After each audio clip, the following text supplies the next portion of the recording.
আজকে মঙ্গলবার, জঙ্গল সাফ করার দিন। তো দেখো আমি নেমে পড়েছি জঙ্গল সাফ করতে পুরো দমে, ফুল এনার্জি নিয়ে। চলো আমার ছোট্ট মিনি ব্লগে তোমাদের সবাইকে স্বাগত।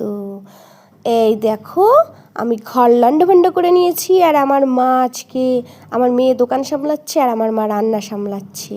তো যাই হোক, আমি ঘরে লন্ডভন্ড করে সমস্ত কিছু ঝাড়পোছ করে বিছানাপত্র উল্টোপাল্টা করে কাচতে দিয়ে দিলাম, চাদর ফাদর সব।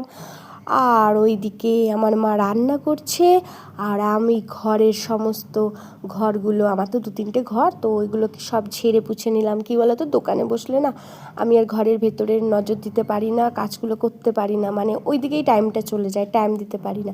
তো আজকে যেহেতু টাইম পেয়েছি, তাই আজকে ঝটাপট আমি আজকে এই ঘরগুলো পরিষ্কার করে নিলাম। নইলে পরে কি ঝুল থাকলে খুব বাজে লাগে দেখতে, আর এটা রাখতেও নেই, এটা নেগেটিভ এনার্জি নিয়ে আসে।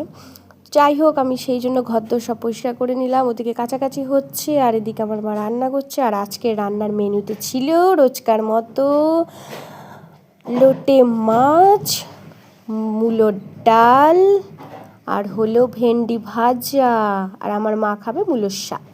তো যাই হোক, রোজ যেমন তোমাদের সঙ্গে শেয়ার করি, তো আজকেও চলে এলাম তোমাদের সঙ্গে দুপুরের মেনু শেয়ার করতে। তো তোমাদের কেমন লাগলো কমেন্টে জানিও সকলে। ধন্যবাদ।